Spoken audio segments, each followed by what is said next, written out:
Hello everyone. Art and culture के देखिए इस वीडियो में हम डिस्कस करने वाले हैं भारतीय चित्रकला को।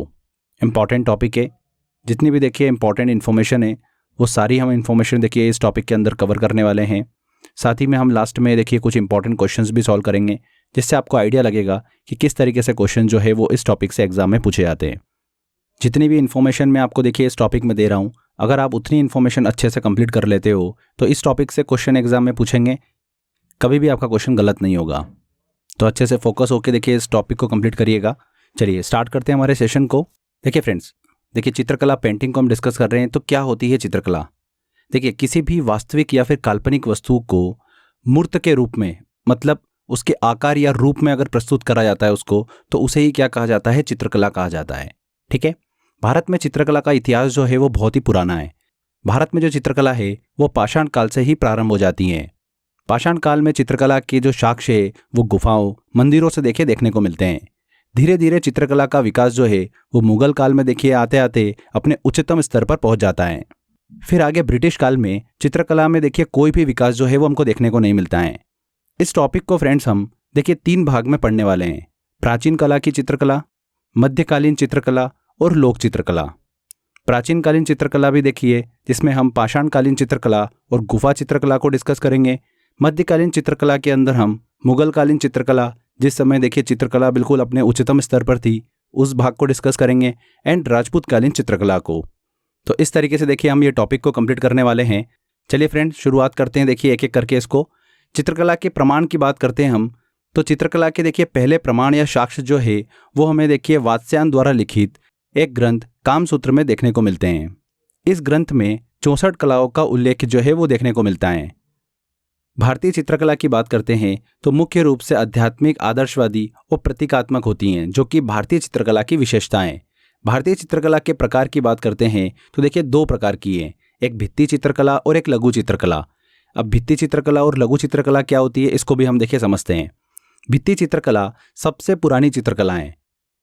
इसका अर्थ क्या होता है? ऐसा चित्र जो दीवार पर बनाया गया हो। ये जो चित्रकला थी ये मुख्य रूप से प्राचीन काल में देखने को मिलती हैं, भित्ति चित्रकला। ठीक है। लघु चित्रकला की बात करते हैं तो लघु चित्रकारी कागज और कपड़े के छोटे कैनवस पर बनाई जाती है।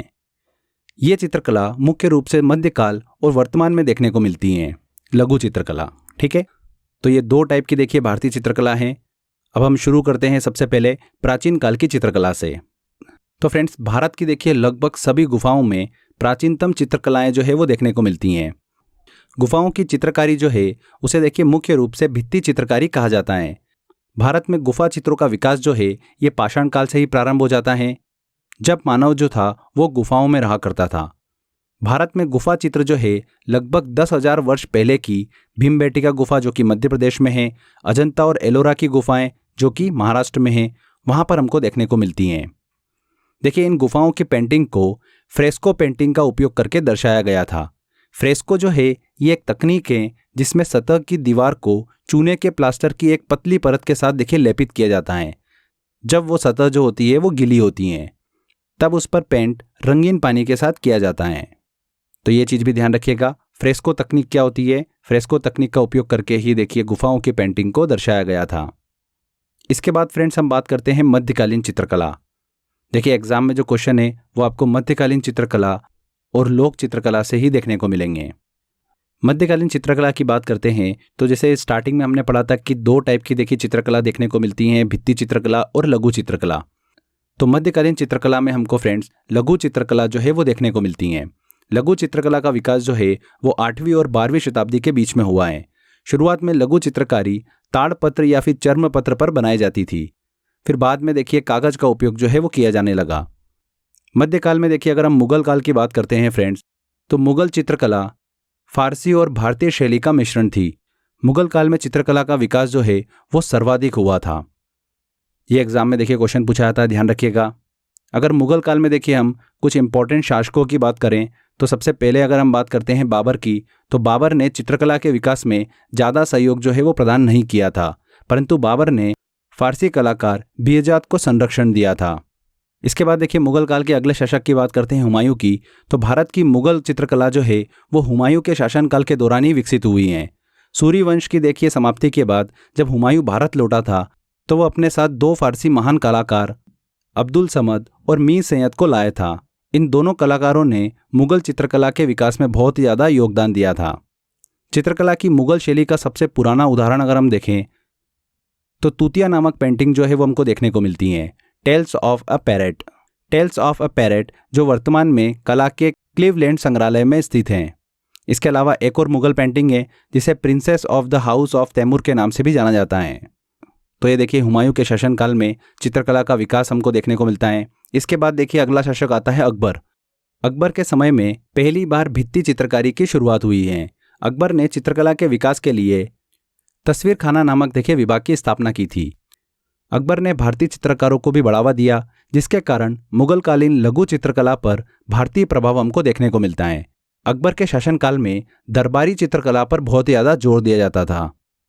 आगे देखिए फ्रेंड्स, अकबर के काल के अगर हम प्रमुख चित्रकार की बात करें तो बसावन का नाम आता है। अकबर के समय का देखिए सर्वश्रेष्ठ चित्रकार था। बसावन का प्रसिद्ध चित्र जो है एक मृतकाय घोड़े के साथ एक मजनू का निर्जन क्षेत्र में भटकता हुआ चित्र, बहुत ही ज़्यादा देखिए फेमस है। इसके बाद देखिए अगला चित्रकार हुआ था दसवंत। अकबर ने चित्रकार दसवंत को साम्राज्य का श्रेष्ठ कलाकार जो है वो घोषित किया था। तो ये चीज़ भी ध्यान रखिएगा, अकबर के शासनकाल के दो प्रमुख चित्रकार बसावन और दसवंत। इसके बाद देखिए मुगल काल का अगला शासक हमको देखने को मिलता है जहांगीर।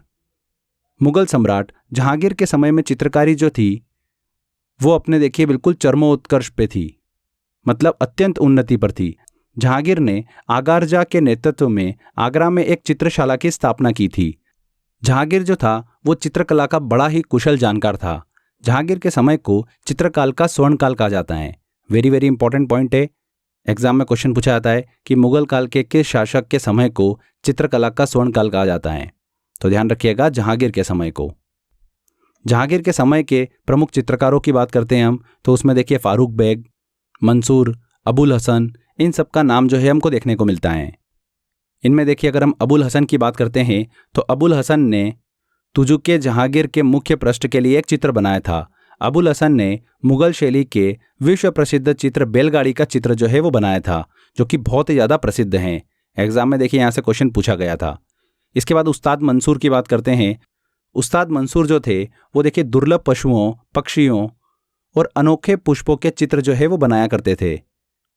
तो ये दोनों नाम काफ़ी इंपॉर्टेंट है, ध्यान रखिएगा, अबुल हसन और उस्ताद मंसूर। इसके बाद देखिए मुगल काल का अगला शासक आता है शाहजहां। शाहजहां के समय में चित्रकारी जो है देखिए उसमें हमको कमी देखने को मिलती है। इतना ज़्यादा विकास जो है चित्रकला का वहाँ पर देखने को नहीं मिलता है।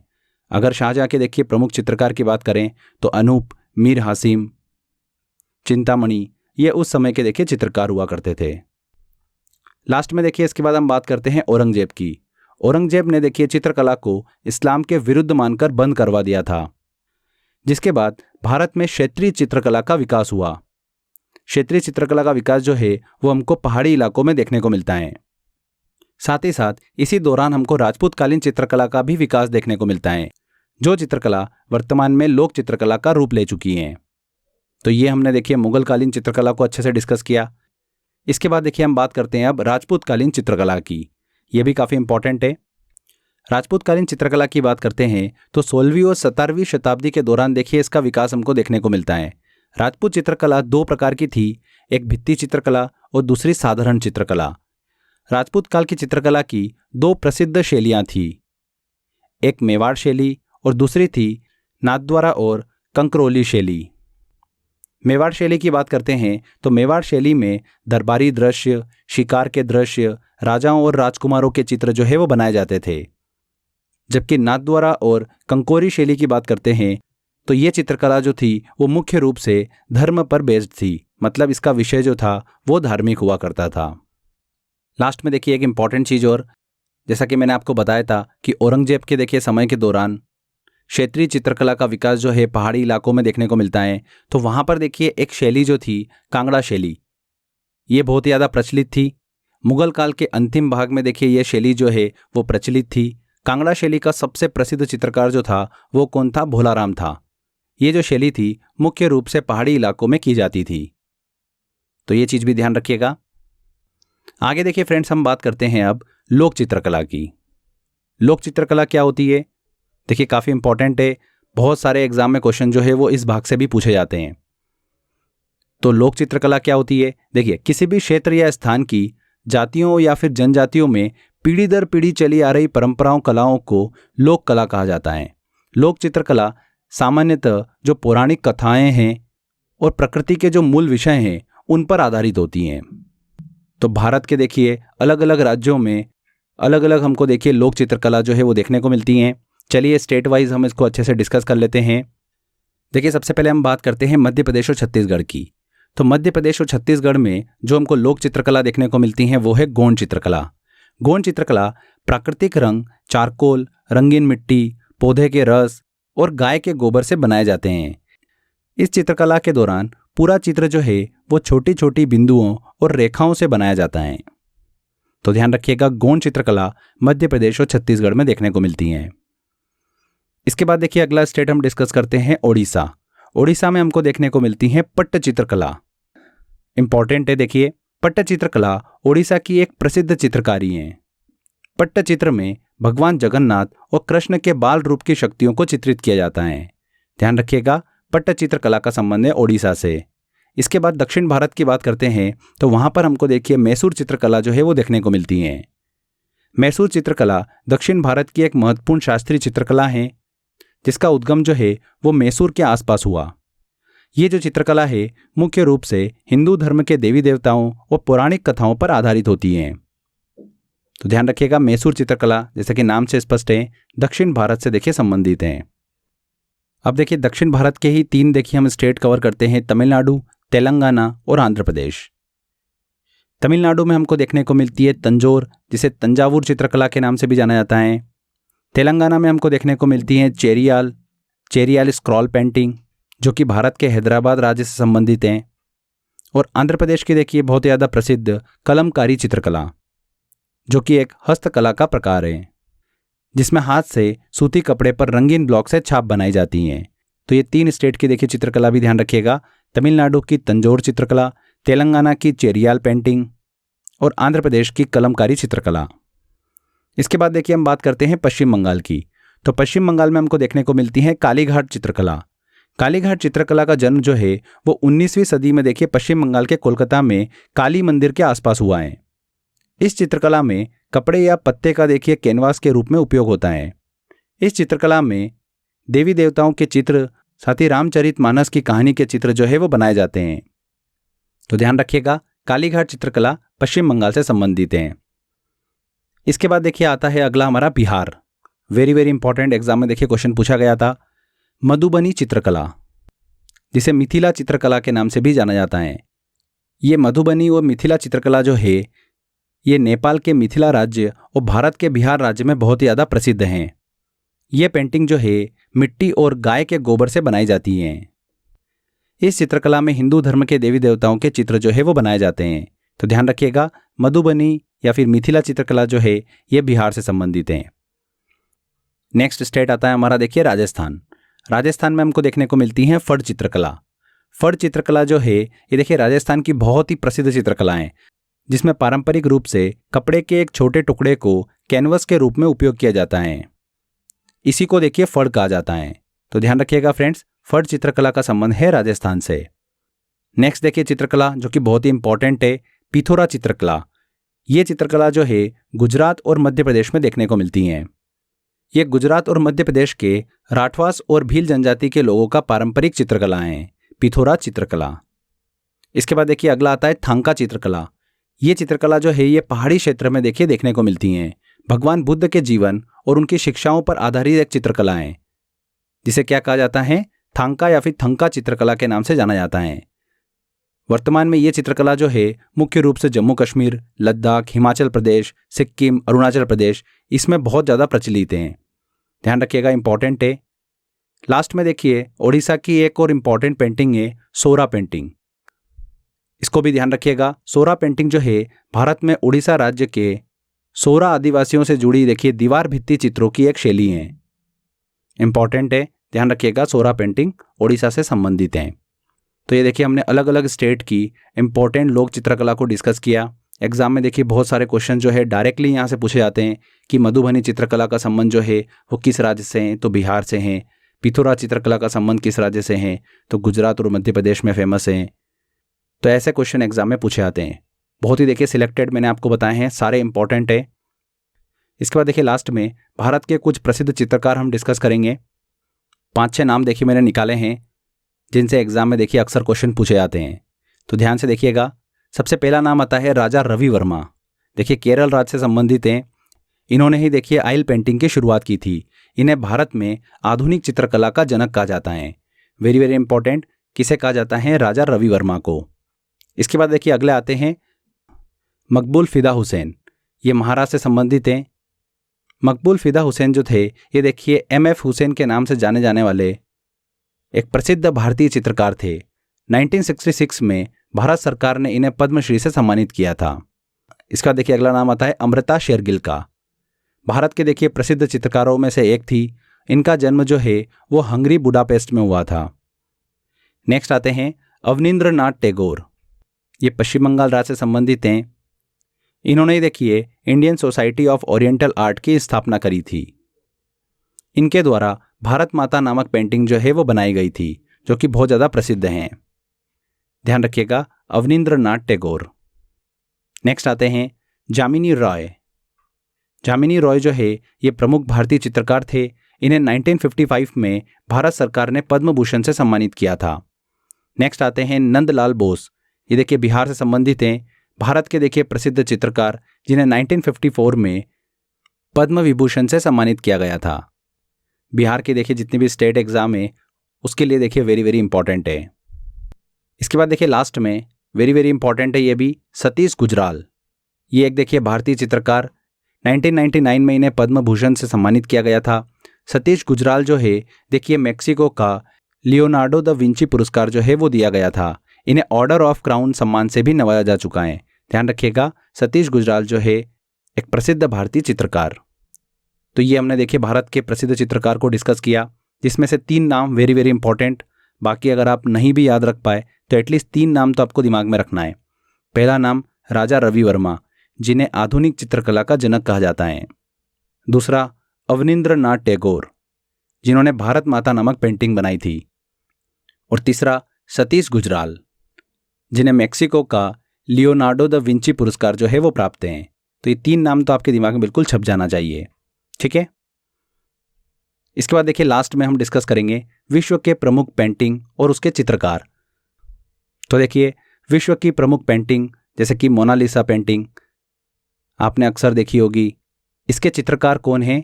लियोनार्डो द विंची हैं। लियोनार्डो द विंची की देखिए एक और इम्पॉर्टेंट पेंटिंग है विनोयस मैडोना, ये भी आप ध्यान रखिएगा। इसके अलावा देखिए चित्रकार विसेंट वान गो की सनफ्लावर नामक पेंटिंग जो है वो भी देखिए काफ़ी ज़्यादा प्रसिद्ध हैं। 2 प्रमुख देखिए पेंटिंग द कोलोना अल्टर पीस और पान शेंगर मेडोना राफेल द्वारा बनाई गई देखिए प्रमुख चित्रकला हैं, ये भी काफ़ी इंपॉर्टेंट है। एंड लास्ट में ध्यान रखिएगा पाब्लो पिकासो नामक देखिए पेंटर की गुएर्निका नामक पेंटिंग। तो ये देखिए मैंने आपको जो 6 पेंटिंग बताई है और उनके चित्रकार का नाम बताया है, ये वेरी वेरी इंपॉर्टेंट है। यहाँ से भी एग्जाम में देखिए क्वेश्चन पूछा जाता है। तो यहाँ पर देखिए हमारा ये थ्योरी सेक्शन कंप्लीट होता है। जितनी भी मैंने इन्फॉर्मेशन बताई है आपको, बस इस इन्फॉर्मेशन को आपको अच्छे से कंप्लीट कर लेना है। इससे बाहर आपका क्वेश्चन बिल्कुल भी नहीं जाने वाला है। क्वेश्चन आपको इसी में से देखने को मिलेगा। चलिए अब एक टेस्ट की तरफ चलते हैं, कैसे एग्जाम में देखिए क्वेश्चन पूछे जाते हैं। एक छोटा सा टेस्ट लगाते हैं, इससे आपको अच्छा खासा आइडिया मिल जाएगा। देखिए पहला क्वेश्चन आता है, किस मुगल शासक को चित्रकला का महान पारखी कहा जाता है? किसे कहा जाता है? जहांगीर को। जहांगीर के शासनकाल में चित्रकला जो थी वो बिल्कुल अपने उच्चतम स्तर पर थी। चित्रकला का स्वर्णकाल कहा जाता है जहांगीर के शासनकाल को। तो यहाँ पर सी आंसर। नेक्स्ट आता देखिए क्वेश्चन, उस्ताद मंसूर खां किस मुगल शासक के शासनकाल के प्रसिद्ध चित्रकार थे? किसके देखिए शासनकाल के? जहांगीर के। जहांगीर के शासनकाल के मैंने आपको 2 बताए थे इंपॉर्टेंट, अबुल हसन और उस्ताद मंसूर। अबुल हसन ने देखिए बैलगाड़ी का चित्र बनाया था और उस्ताद मंसूर जो थे वो दुर्लभ पशुओं, पक्षियों और अनोखे पुष्पों का चित्र बनाया करते थे।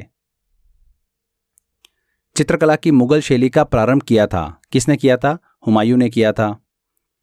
नंदलाल बोस किस क्षेत्र से संबंधित हैं? तो नंदलाल बोस चित्रकला से संबंधित हैं। मैंने आपको बताया था भारत के प्रसिद्ध चित्रकार जो कि बिहार से संबंधित है, 1954 में इन्हें पद्म विभूषण से सम्मानित किया गया था। भारत माता नामक प्रसिद्ध पेंटिंग के चित्रकारी कौन है? एसएससी में क्वेश्चन पूछा गया था। कौन है देखिए friends, Abanindranath Tagore. B answer यहां पर सही होगा। मधुबनी चित्रकारी किस राज्य से संबंधित है? तो मधुबनी चित्रकारी जो है ये बिहार राज्य से संबंधित है। पट्टा चित्रकला किस राज्य की लोक चित्रकला है? तो पट्टा चित्रकला जो है ये ओडिशा की एक प्रसिद्ध देखिए लोक चित्रकला है।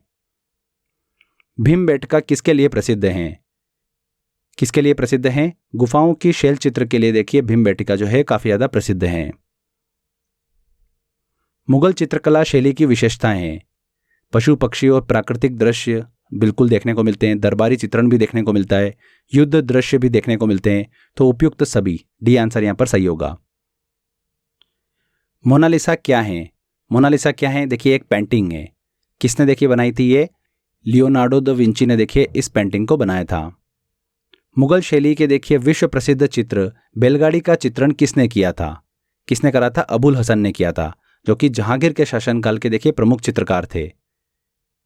मोनालिसा का सुप्रसिद्ध चित्र किसने बनाया था? जैसा कि अभी हमने डिस्कस किया, लियोनार्डो द विंची ने। तो देखिए कितनी आसानी से हमने सारे क्वेश्चन अच्छे से सॉल्व कर लिए हैं। आपको देखिए अच्छे से थ्योरी सेक्शन को कंप्लीट करना है एंड इसका टेस्ट जो है वो लगाना है। टेस्ट जो है वो देखिए टेस्ट सेक्शन में आपको मिल जाएगा। अच्छे से प्रैक्टिस करिएगा, इस टॉपिक से आपका क्वेश्चन कभी भी गलत नहीं होगा। तो फ्रेंड्स इस सेशन में बस इतना ही था। आई होप आपको सेशन काफ़ी पसंद आया होगा। मिलते हैं नेक्स्ट सेशन में, मिलते हैं नेक्स्ट वीडियो में। Till then bye bye.